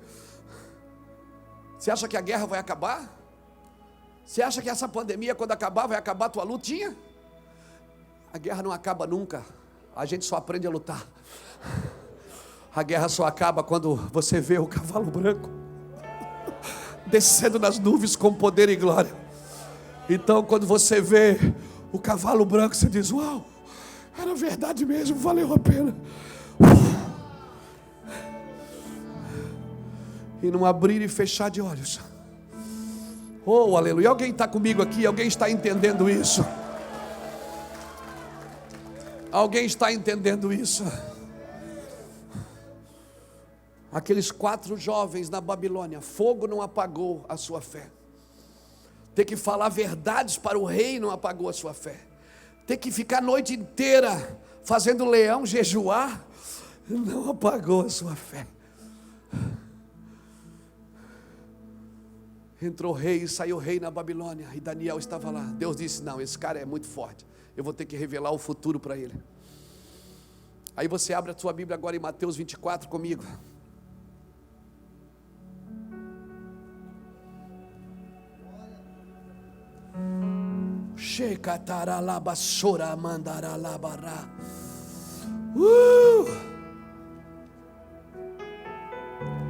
Mateus 24. Jesus está falando de quem aqui? O que ele está falando de Mateus 24? O sermão profético e o princípio das dores. Mateus 24 você tem que separar em 3 vertentes. Três fases aqui de Mateus 24. Do versículo 1 ao versículo 14 fala do princípio das dores. Do versículo 15 ao 28 fala da grande tribulação. E do versículo 29 até o versículo 35 fala da volta de Jesus. Então é bem provável que você vai viver uma tribulaçãozinha antes de Jesus voltar. Respeite o processo. O que é que ele diz no versículo 24, capítulo 24, versículo 15? Ele diz, portanto, quando virdes que a abominação da desolação, do que falou o profeta, está no lugar santo. Quem lê, entenda. O que é que ele está dizendo aqui? Você quer saber o que vai acontecer? Lá na frente, volte lá atrás e leia Daniel. Quem lê vai entender. Se o próprio Jesus mandou você estudar Daniel, eu só vim aqui reforçar o convite. Quem lê, entenda. Ele está aqui citando Daniel 9:27. Ele está dizendo assim, lembra da abominação da desolação, está falando do anticristo? Lembra disso aqui? Que falou Daniel, o profeta Daniel? Ele está falando de Daniel 9:27. Do que falou o profeta Daniel, ou seja, eu estou aqui para mim saber o que vai acontecer lá. Eu tenho que voltar aqui. E esse é minha postura profética num lugar como Babilônia. A gente diz, eu estou no Egito. Não confunda a Babilônia com o Egito, não. Porque do Egito Deus tira você, da Babilônia é você que tem que sair. Da Babilônia ele diz, sai dela, povo meu. Ele não disse que o Egito ia cair, mas a Babilônia ele disse, sai dela porque Babilônia não pode ser restaurada. Jeremias 50 diz que ela embriagou as nações com o seu vinho, com as suas ideias, com a sua fé intelectualizada, com o seu idealismo marxista, com a sua cultura revolucionária, que destruiu, que está tentando destruir as três bases da igreja, da família, a igreja e a escola. Esses dias eu estava estudando sobre esses três homens, você já deve ter ouvido falar dele. Horkheimer, Félix Adorno e Herbert Marcuse. Três homens que se juntaram num hotel chamado Abismo em 1917 para estudar sobre o comportamento da sociedade. E eles entenderam que havia, para eles criarem uma cultura revolucionária que nasceu ali, eles tinham que destruir três coisas, principalmente Marcuse, irmão. Esse cara era terrível. Ele disse que você não poderia criar uma cultura revolucionária sem destruir a família. Leia, estude socialismo, estude sociologia. Eles criaram, e a gente, porque hoje a gente tem que ter um adjetivo, né? A gente criou a criminalização da discordância, ou seja, se eu não concordo com você, eu sou criminoso. Basta você botar uma frase que pessoas não concordam. Tem gente que diz, o pastor Luiz mudou o seu discurso. Não, rapaz, eu estudo. Eu não sou bitolado, eu estou estudando. Eu fui estudar a vida desses caras aqui para poder combatê-los. O problema é que muita gente vai para a universidade estudar a vida desses caras e se converte a eles. Aí vira esse cristianismo que apoia o aborto, esse cristianismo que apoia o gayismo, que apoia o feminismo, que trata o homem como opressor da mulher, como opressor dos filhos. Nós não podemos pegar uma dor social legítima. É social legítima? É. Tem marido que bate na esposa? Tem. O que é que tem que fazer com ele? Prender esse cara. Agora eu não posso pegar uma dor social legítima, encapsular ela e torná-la uma pílula de revolução, aonde trata o homem como um opressor, para tirar a figura do filho de casa. Pastor, você não acha que as mulheres têm direito? Claro que tem, irmão. Macho e fêmea os criou. A mulher tem o seu papel, o homem tem o seu papel. A mulher, ela gera a fibra emocional do filho, e o pai gera a fibra moral do filho. O emocional e o moral depende do pai e da mãe. Só que hoje nós temos uma cultura revolucionária que tornaram as nossas universidades em sinagogas de Satanás, onde pessoas que se dizem cristãs pregam contra princípios de Deus. De novo Deus vai se escrever na parede. De novo pessoas pegam os utensílios da casa de Deus e usam isso como fundamentos revolucionários. Não, querido, eu sou conservador. Bota essa câmera aqui em mim. Eu sou conservador. Eu acredito na família de um homem e de uma mulher e de filhos. Eu acredito na igreja. Eu acredito na educação. Porque o que é cultura? O que é cultura? Cultura é o conjunto de crenças e valores que passam de geração em geração. Valores, quem é que estabelece os valores? É a família. Quem é que estabelece a crença? É a igreja. Quem é que fortalece isso todo dia? É a escola. Então o que quer dizer que Bíblia no presídio você pode levar, na escola não. Então você acha que cristianismo é para recuperar? Não, é para prevenir. Cristianismo não é só para recuperar. Tem pais e mães que trazem os filhos aqui para a gente levar para a casa de recuperação. E eles dizem assim: pastor Luiz, o meu filho precisa de Deus porque ele é viciado. Eu disse: não, quem precisa de Deus é a senhora e o seu marido. Seu filho é só o resultado da falta de Deus em um lar. Então vamos acordar, Brasil. Se você é cristão, como você vai separar famílias? Como você vai matar crianças no ventre? Você não é dono da vida, cara.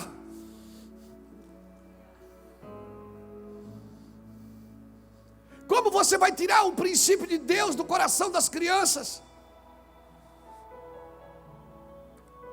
Entre na internet e estude. Aí diz: o pastor é de direita. Não, irmão, eu não sou de direita nem de esquerda. Eu sou do alto, da onde me veio o socorro. Eu sou do céu que vai invadir a terra. Venha o teu reino, seja feita a tua vontade aqui na terra como é feita no céu. Nós somos do alto. Pastor Jackson falou aqui: nós não somos daqui. O nosso reino não é aqui. Jesus andava e ele dizia: mostra-nos o reino. Ele disse: meu reino não é daqui. Qual é o seu reino? Você não leu? Você não leu Daniel? Quem lê entende. Uma pedra será cortada sem a ajuda de mão de homem. E vai dar contra o pé da estátua. E todos os governos de ouro, de prata, de bronze, de ferro, vai tudo desmoronar. E um novo governo será estabelecido que não terá fim. Alguém está me entendendo o que Deus está querendo da igreja?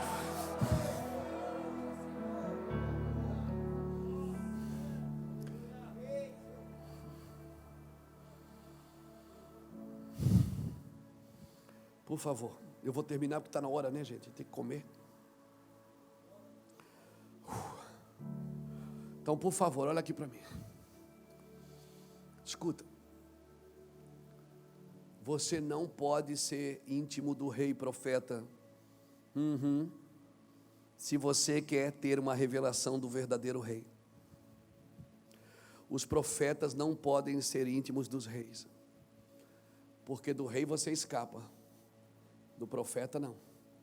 Lembra o que o Senhor falou para Elias? 1 Reis 19:15, ele diz: vai lá e unge Hazael, profeta da Síria, Jeú, profeta de Israel, e Eliseu, profeta em teu lugar. Quem escapar da espada de Hazael, Jeú matará. Quem escapar da espada de Jeú, quem é que pega? Você escapa da espada do rei, mas da espada do profeta você não escapa. Davi escapou da espada de Saul, mas da espada de Natã ele não escapou, não. Natã entrou no palácio e disse: esse rei és tu, ó rei de Israel. Esse homem és tu. Então fique esperto. Fique esperto. Isaías teve que ver a morte de Uzias. No ano que morreu o rei Uzias, eu vi o Senhor. Isaías era primo do rei Uzias. Somente depois da morte do seu primo, Isaías pôde ouvir o Senhor e ver a sua glória, entender o seu chamado como profético messiânico. Você não é o profeta do rei, cara, você é um profeta messiânico. Amém? Amém? Teve que morrer o rei da terra para Isaías entender sobre o verdadeiro rei dos céus. Um rei morrendo e um profeta sendo levantado. Isaías era o profeta do palácio, 739 anos antes de Cristo. Chegou no poder, Uzias chegou no poder aos 16 anos. Você quer conhecer Uzias? Você lê 2 Crônicas 26, de 1 a 16. Uzias começou no reino com 16 anos. Meu Deus, foi um gênio militar. Uzias, ele fez coisas sobrenaturais, criou armas, criou máquinas, prosperou, criou formas de plantações, coisas maravilhosas sobre a sua nação. Mas no versículo 16 de 2 Crônicas 26 diz que depois que se engrandeceu, ficou forte e exaltou o seu coração. E sabe o que ele fez? Sabe o que ele fez? Ele entrou no incensário, pegou o incenso e achou que poderia acender incenso. Porque se você ficar muito íntimo do rei, daqui a pouco o rei pensa que ele pode fazer o trabalho do profeta.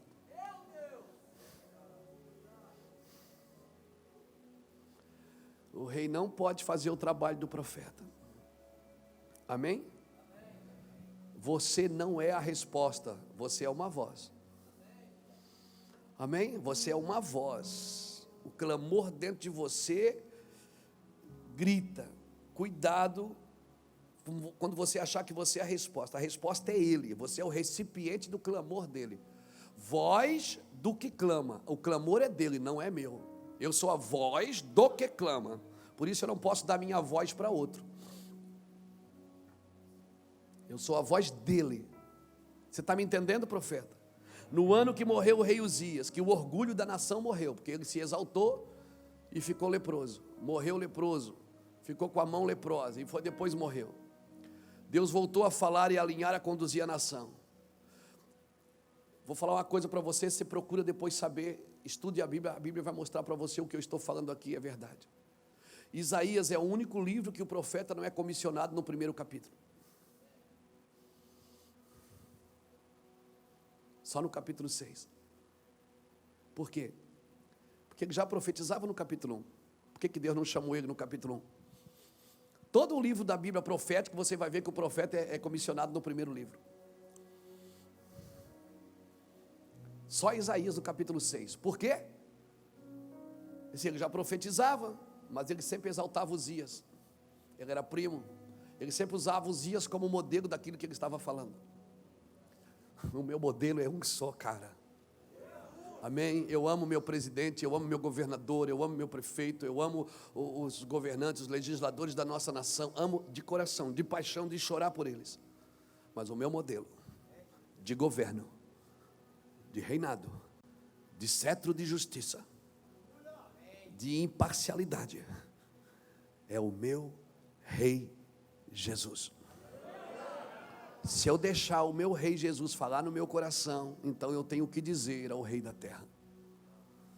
No ano que morreu o rei Uzias, ele passa a ter uma visão do Messias, ele passa a ser o profeta messiânico, porque ele viu o Senhor. E sabe quando ele viu o Senhor, o que é que ele viu? Sabe qual foi a primeira coisa que ele viu quando ele viu o Senhor? Só homem de lábios impuros. Ou seja, estou profetizando coisa errada. Estou falando o que não deve. Ah, que o Senhor se manifeste para você nesse dia, Isaías. E que você torne, ou que você comece a ser então um profeta, que vai ser um profeta messiânico, preparar a vinda do verdadeiro Rei da terra, o Rei Jesus.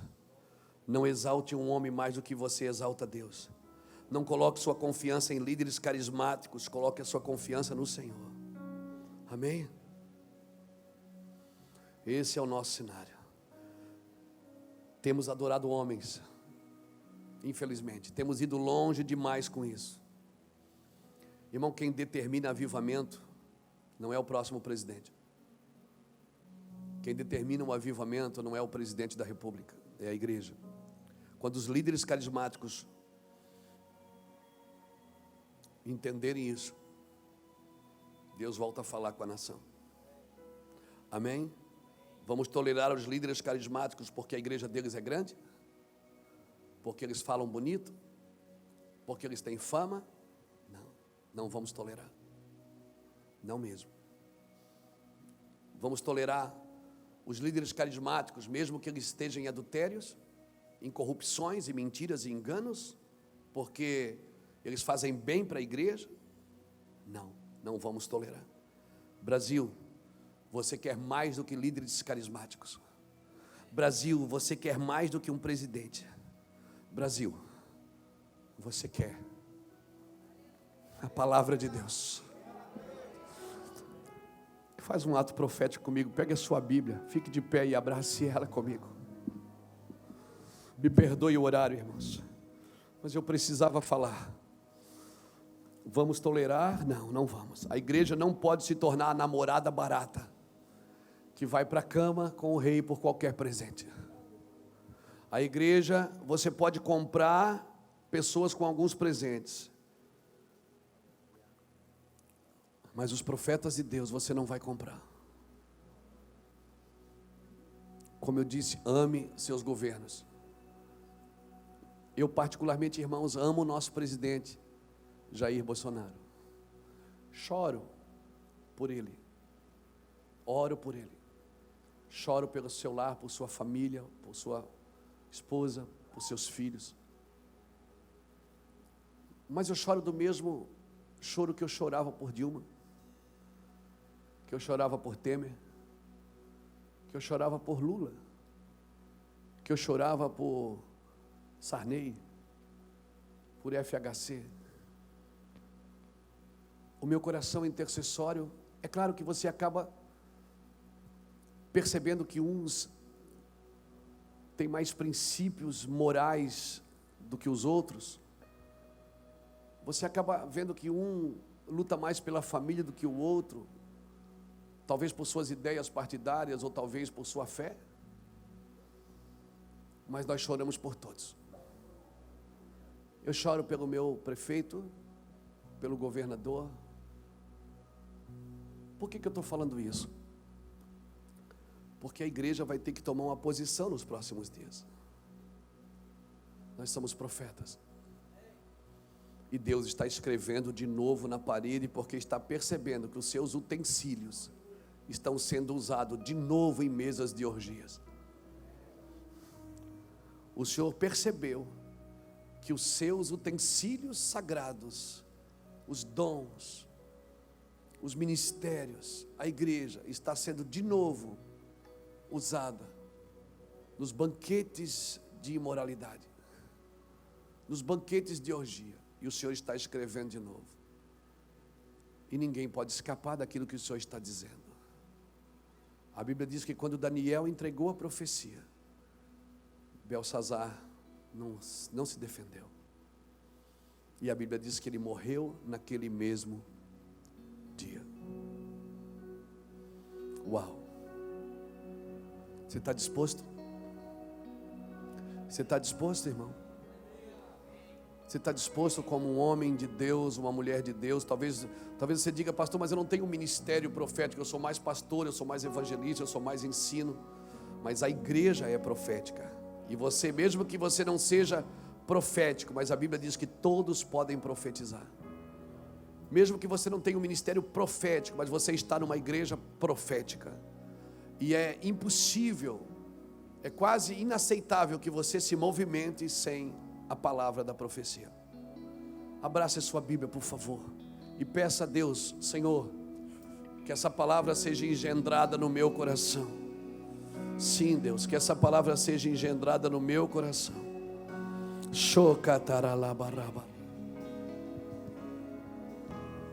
Sim, Deus. Verdadeiros profetas, verdadeiros apóstolos estão grudados nos fundamentos da igreja.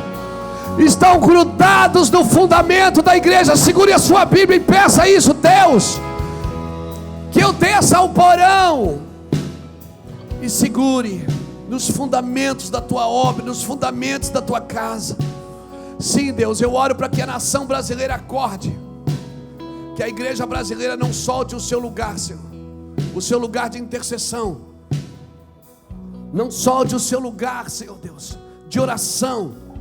Não solte o seu lugar de aplicar as profecias no coração dos governos, no coração da igreja, no coração do mundo. Senhor, em nome do Senhor Jesus Cristo, nós declaramos: essa palavra vai se cumprir, ela deve se cumprir. Sim, Deus, ela vai se cumprir porque está escrito. E assim será, Senhor. E assim será. Talvez o nosso arrependimento pode mudar todas essas coisas. Talvez o nosso arrependimento pode amenizar todas essas coisas. Não sabemos, Senhor. Mas talvez não, Senhor. Talvez alguns já alcançaram a sua medida. Talvez alguns já alcançaram a sua medida, que agora só vão receber a sentença e não mais o perdão. Quem sabe, Senhor? O Senhor é que sabe todas as coisas. Quem sabe alguns não deram resposta para os lugares que o Senhor deu. Quem sabe alguns não deram a resposta adequada para os ambientes que o Senhor o permitiu entrar. Mas todas as coisas pertencem ao Senhor. Assim como foi em Nínive, Deus, que o rei declarou o arrependimento para todos, mudança para todos. Senhor, que seja no Brasil. Mas se ainda não for, Senhor, como Sadraque, Mesaque e Abednego disseram dentro daquela fornalha, antes de entrar eles disseram ao rei: Senhor, rei, o nosso Deus é poderoso para nos livrar da fornalha. Mas se isso ainda não acontecer, nós não nos prostraremos a outros deuses. Nós não serviremos a outras ideias que não sejam bíblicas. Nós não nos dobraremos a outros ideais que não sejam bíblicos. Sim, Deus. Sim, Deus. E que teu nome seja glorificado. Aplauda ao Senhor, querido, por essa palavra tão poderosa. Glória a Deus. Glória a Deus.